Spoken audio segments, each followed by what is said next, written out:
Hello, happy Monday. We are back. Thank you for celebrating your Mondays with Celebrated Live. It is April 27th. I am live from Atlanta, Georgia, in my home, Jonathan Epstein with Celebrated Experiences. And in a few seconds, we will also be live in Rome, Italy, with one of my friends, Andrea Spalletti Trivelli. Those of you who joined us last week, thank you so much. It was a great show with Stephen Davies from Culloden House. We learned so much. We learned about the magic of Culloden House. We learned about how Stephen got deported from Turkey and so much more. The time that he held Tony Blair's boxers in his hands. If you want to learn more, go back and watch the replay. It's on our Celebrated page. I already see people tuning in. Yes, thank you, everybody. Please let me know where you're watching from. This week, we're going to make it a lot more interactive. So we're going to hear from you. Ty is going to join us towards the end of the show. What a nice bonus. And he's even going to take some of the questions that you've asked and pose them to us. So if you have any questions for me or Andrea during the show, we would love to hear them. Of course, give us those likes and loves so we know which parts you're enjoying. And then we're going to get right to it. This week, really, we're focusing on Italy. Italy is such an important part of Celebrated. In 2014, we actually launched Celebrated Italy. Remember, my parents started the company in 1990, and we were focused on the UK and Ireland. And after years of agents really asking, some begging for us to get into Italy, we finally did. And we did it the right way, leading with expertise. We brought on a great team. Lori and Margaret and Anna and Sue and Lisa joined us. And now Mary and Maria as well. It's quite a team on Celebrated Italy. And of course, Ty, Becca, myself, we're all involved. And you know, what's amazing is we've now grown to 120 incredible Celebrated hotels in the country, from places like Grand Hotel Tramezzo in the north on Lake Como, all the way down to Sicily, at hotels like Hotel Ashby and Taormina. And we it's been an incredible experience getting to know the Italian hotels so much better. But one of the first hotels to join our collection was Villa Spalletti Trivelli in Rome. And we're not supposed to have favorites. And all I can say is that it does feel like a home away from home when I am in Rome. That's a lot of rhyming. But it really is special. It's been in the same family for generations, and it only became a hotel in 2006. And we are going to welcome Andrea Spalletti Trivelli in 1 second. And guys, don't forget, I love seeing all these comments in the feed. Keep telling us where you're watching from and any questions you may have for each of us during the show. But we're going to welcome in Andrea. You should be here any second, right from Rome. Hello, Andrea. Everyone, how are you? Good. How are you doing? Oh, honored to be on the Celebrated Live show. Well, we're honored to have you. It's not every day that we get a European noble on the show, so we're very. Tell me, I got to ask first, what are you drinking? You know, it's that kind of show. I find this very random wine in our cellar, which comes from this Spalletti family in Umbria. I'm not really sure who they are, but go with a red since we're still in between seasons. So this is a pure Sangiovese. It's 100% Sangiovese, ages 18 months in oak barrels, and comes straight from our estate. So cheers to you and cheers to everyone. Cheers, everybody. I hope everybody at home has a drink. And please, if you are drinking at home, please leave in the comment field what you're drinking. Always interested. And as Andrea noted, that wine comes from his family's vineyard in Umbria. Really easy to get to as a day trip from Rome. A lot of our clients will visit the vineyard on the way up to their Celebrated hotel in the Tuscan countryside. And it is great wine. You win all sorts of awards with that. Yeah, I have to say my dad has made almost a miracle, because this winery it's only 10 years old, and it was bought when it had been abandoned for 35 years. So it was kind of a miracle to bring it back to life. And yes, as you said, in 10 years, we won over 9 international awards, mostly with the wine I'm drinking right now. So I have the best bottle we had. And I never have any at home because as soon as I have it, I drink it. So that is why I'm not drinking your wine right now. We're going to barter whiskey versus wine. Well, we will get into some of the whiskey later, perhaps. Perhaps. I was very jealous last week when I saw that glass of Signet in Steven's hands. Yeah, Steve, that's one of your favorites. So tell me, you're right now in a very special room. It's not just a room at the property, but tell us a little bit about where you are right this second. So what you see now behind me is the 2020 version. Let's say that 30 years ago, this used to be my bedroom. And yeah, forget that king-size bed you see behind me because I didn't have one. So I think we're going to embarrass you a little bit. I'm going to embarrass you a little bit because I got from your dad some pics. So that would have been your room when you were about this age? That was the garden. That was downstairs in the gardens when I was probably 4 years old. So, did you have a pet pony or what's this? Where did you get this?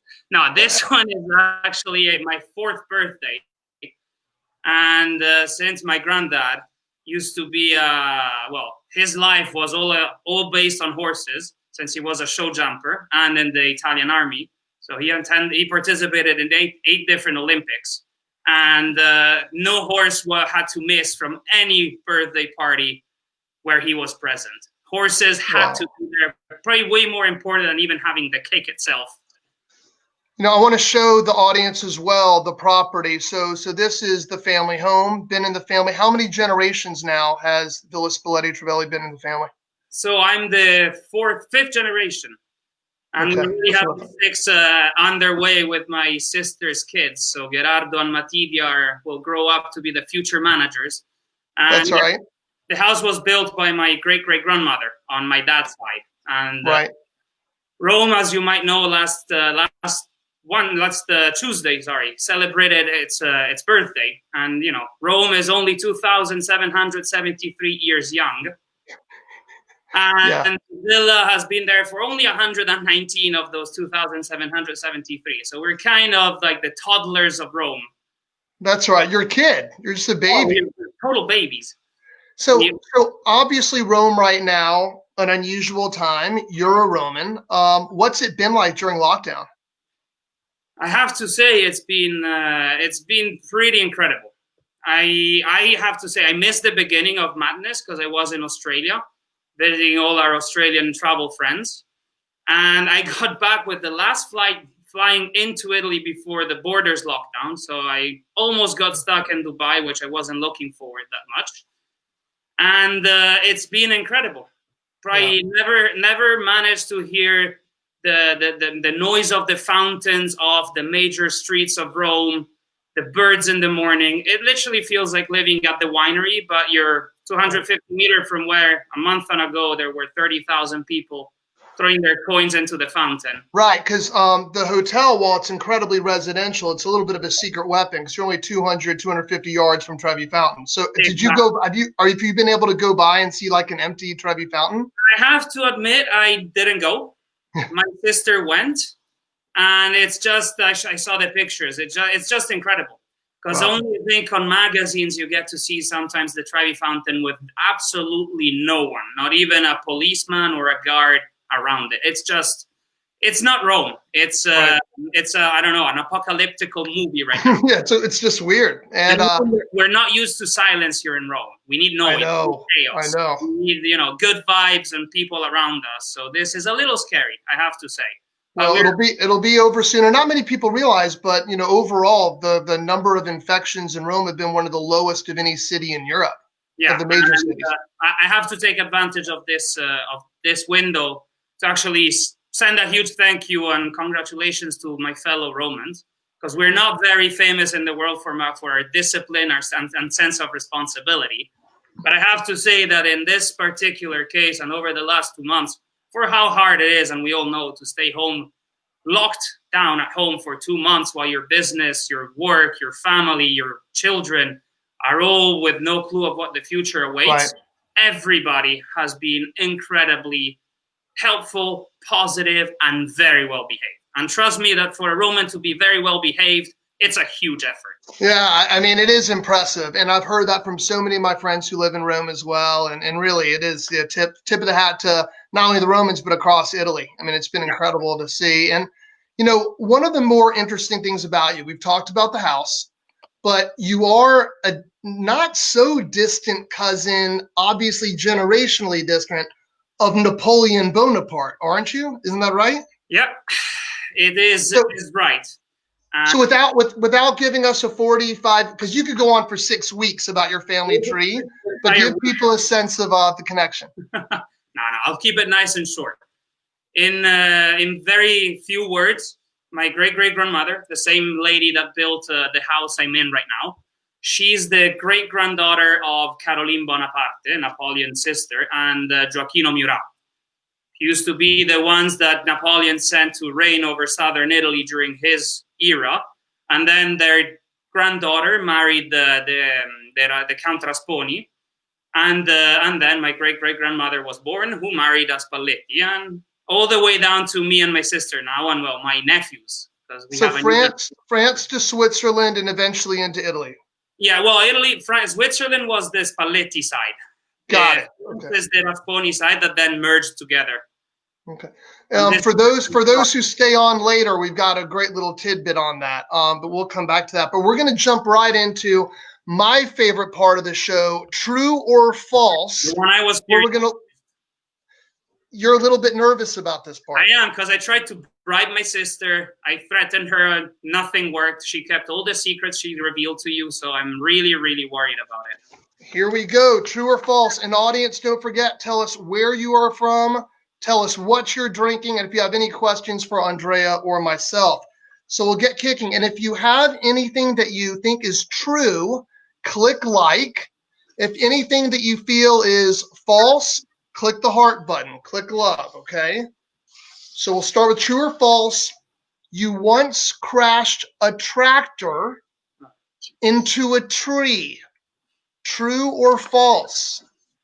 Well, I might have to say false, because the trees were actually 3. Well, explain that. Well, I was, let's say I wasn't the best, a model student back in high school. So one summer, my summer holidays were spent in our farmhouse in the northeastern part of Italy. And one of my fundamental roles to give me responsibility was to go around the fields with the tractor and get them ready for planting. The problem with all of this used to happen at 7 in the morning, and nothing has changed. I'm not a morning person today. Imagine when I was 16. And the result is around 7:30, I was with the tractor stuck on 3 trees, and I abruptly woke up to realize that I was in the middle of the woods and not on the field anymore, and the field was a good 200 meters behind me. Unbelievable. Not around 5 minutes when I made the call to my dad. I was about to say, the crash was nothing. Talking to your dad is the best.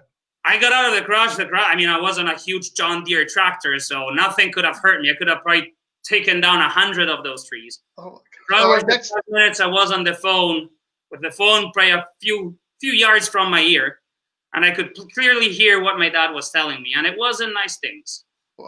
Next, true or false? One of your favorite hobbies is mountaineering, and you have summited Mount Blanc. False. False. That is false. That is definitely false. Yeah, I like to come down from mountains, not go up them. There you go. So true or false? Again, click like for true, a heart for false. So I'm going to pull up a picture on this. While you love your Italian wine, you're also a big fan of Scotch or Irish whiskey. I'm going to show an image. Is this an image of you drinking at the end of the night at 2 a.m.? True or false? This is a lovely true. This is a lovely true. I had no idea you liked whiskey as much as you did. Oh, I learned so much in those, several hours spent drinking that night in that stunning house. I don't remember who lives there. I don't know either. That's the most incredible experience with whiskey ever. Fact is, I flew back home, and immediately a bottle of Signet made its appearance in my bar. So, well, I love that celebrated connection. We can start fusing Scotland and Italy. It starts getting really fun. There you go. Oh, I see Laura commented on that one, actually. Go check this one out. No comment. So she's pleading the fifth on that one. So, all right, from there, true or false, when your sister was born, you became so jealous and enraged at the church during her baptism that you shouted at the guests and the priest. True or false? That is a shameful true. No, the shameful part is you were 19 years old. I thought that was crazy. Now, how old were you for real? No, the good thing is I was 3 years old. I was born the 5th of October and the 24th. I didn't turn 3 years old yet. And I have no memory whatsoever of what happened. But unfortunately, there's old family footage showing my actual walking around the church, shouting all the, obviously, few misspelled bad words I learned in kindergarten, such as vaffanpungolo. The only thing that was quite good was cacca, which right now is just a very laughable insult. But back then I thought it was like, wow, I'm going all in with this. And yeah, the priest was my clear enemy because he was holding my sister, giving her all the attention that was just not fair. And I know what you had to confess about when you were a little bit older. You had that in your back pocket, this experience. Well, I had to pay the price for it. Well, I want to get to know the few other questions. Like, one of the things I love about you is you grew up in this industry, but you were kind of thrust into the hotel side, right? Moving on from true or false. This is all true. Tell people about your first sales tour and how it happened, because I know it was all unexpected. It really started the career. First sales trip, well, I was tricked in. I was not even tricked to. I was just given no option because it was the time back in time, because it was 2009, I think. And it was back when I was trying to be a college student. Obviously, it didn't work out as I dropped out soon after that trip. And I received a call from Maria Merra, our GM, saying, "Hey, Andrea, I was end of mid-May maybe." And he's like, "Oh, I'm booked for this SLH roadshow in LA with John McMulchy, who you've met. And unfortunately, I cannot go because we have an event here at the hotel. Obviously, your parents don't even ask them, so you're going." And I was like, "But I have an analysis math exam on the same day I have to fly. And like, I studied for once in my life. I'm actually prepared. So I want to do my exam." She's like, "Andrea, you're not going to pass it anyways. And you still have September to do it. So this is your ticket. This is your ESTA. And these are 500 brochures that you need to ship to LA right away." 2 weeks later, I was on an Alitalia flight, 12 and a half hours. And I still remember that I had a 4-page printed presentation I was trying to learn by heart, which obviously got lost by the first 3 seconds. I sat down in the first office in the Monday morning. And I still remember John McMulchy's voice at 8:30 saying, "Andrea, if you survive this first appointment, you're a salesperson." 12 years later, I'm here. So, and I have to say about your parents, a lot like me, you were doing tasks around the hotel well before that, but never were using your name, right? No, I started when I was 21 years old here in the hotel. My first role was bellboy. Then I did the kitchen, housekeeping, finally arrived at the front desk and concierge. But yeah, 3 years in a row without nobody knowing, apart from my colleagues at the time, who I was and what my surname was, as I was just Andrea, the junior clerk up front desk. It's amazing. And, thinking about, you've stayed at lots of great hotels, especially when you worked for SLH in Asia before you came back home to work at the hotel. What would you say are the number one or number two things that really make Villa Spalletti Trivelli stand out as so extraordinary? Look, I think what makes us really different is that we don't try to be a hotel. This has always been our home, and that's just what it kept being. We're not trying to pretend we're a Four Seasons or a Mandarin, because we are too small and we would fight with too many bigger players. So we decided to remain ourselves, offering the hospitality my great-great-grandmother would offer to her artist friends, to the King and Queen of Italy whenever they visited. We extend to our clients. All we had to do was literally simply add in all the modern comforts someone expects to find in a 5-star hotel. I mean, on that, I got to jump in. You say small. In terms of rooms, you're small. How many total rooms? 17 right now. Right. But your rooms are huge, and your bathrooms are some of the biggest bathrooms of any hotel in Rome. I mean, they're huge. Yeah, but I have to say that what remains still probably the most unique and beloved feature of the hotel is definitely the common areas. Because the fact that a 17-room property can give you a chance to roam around 25,000 square feet of common areas completely exclusive to yourself.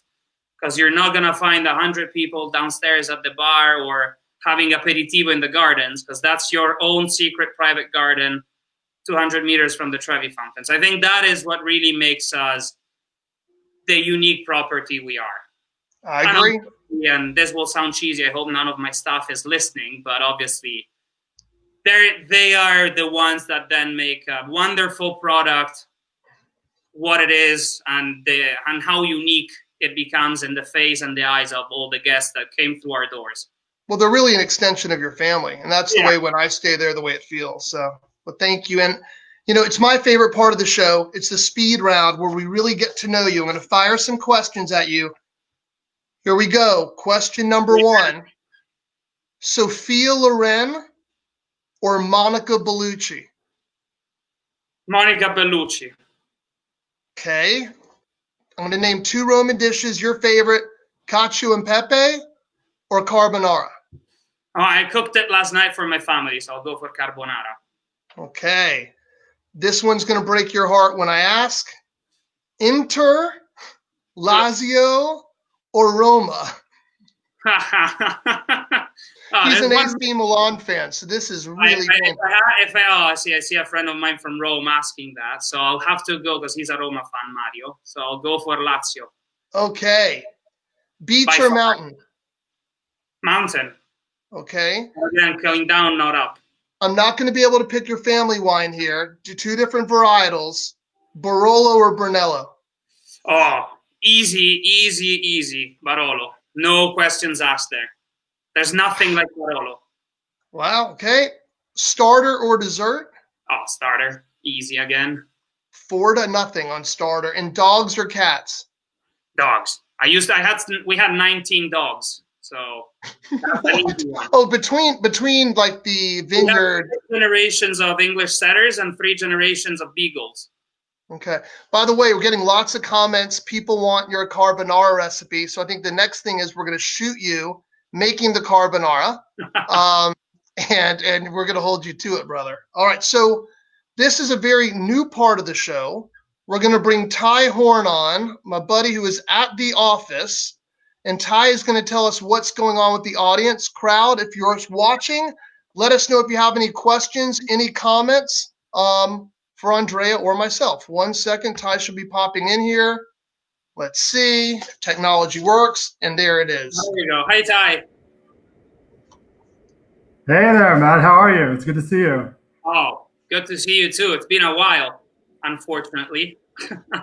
Yeah, I was actually just thinking when Jonathan was showing those photographs, I can attest to the evening of the drinking fest because although the location is undisclosed, I was there as well, and that's the last time that I got to see you. So it's good to see you today, and I'm looking forward to hopefully being back over in Rome very soon. As you know, I'm a big fan, and I love the property and your team there. So it'd be great to see you as soon as conditions allow for that. There was, I think it's a real testament to the work that you do there and to your team that we've got a lot of folks actually from Italy watching the broadcast today. So you've clearly got a great following. But beyond that, we had a lot of folks say they're watching really from all over the world, everywhere from Seattle to Montreal to Dubai. So great following for the Spalletti Trivelli clan for sure. And there were a couple of questions that came through for you. Actually, Carol Brazeau from the Baltimore area, I believe, she actually wanted to know which town in Umbria your family's property is nearest to. She wanted a little more information on where the property is with the vineyard. The winery? Yes. The winery is 15 minutes drive from Città della Pieve. And if you're more familiar with Tuscany, it's 35 to 40 minutes drive south of Montepulciano. Okay. So we're on the Umbrian side of Val d'Orcia. So as beautiful and a little more authentic. Pardon me, my Tuscan friends, but I have to go for Umbria. You know what? I'm on that side. They're both beautiful. No, that's great. And speaking of authentic, one thing I was going to say, and this actually came through as well, but with your property and your location, I think one of the neat things about where it is, it's such a great way to experience Rome as real Romans do. We've talked about before, there's a neighborhood very near the hotel called the Monte District near the Colosseum that I quite like a lot, which is very authentic. And I noticed as well, a lot of our clients, when they're in Rome, will be there for multiple nights. And while you do a great service at the hotel and create any food people want to have, I'm just wondering, and others are wondering, where do you go for dinner when you go out to eat in Rome as a real Roman? I usually go for Indian food. I knew it's going to get into like that. But I have to say that one of my favorite places to go in Rome is an Indian restaurant, because I miss my Indian food from my times back in Asia so much that that's my go-to place. But I usually, try to stay in the neighborhood because I love my neighborhood. I like being in Monte, and it's such a lively and fun area to be with, luckily, so many options. But from the heart, my favorite is and will always be La Taverna dei Fori, which probably a lot of people in the chat that I've seen have been to, because that's my go-to place for anyone visiting, because you'll never go wrong. Right. Well, Ty, we're coming towards the end of the show. Any interesting things that people are drinking today?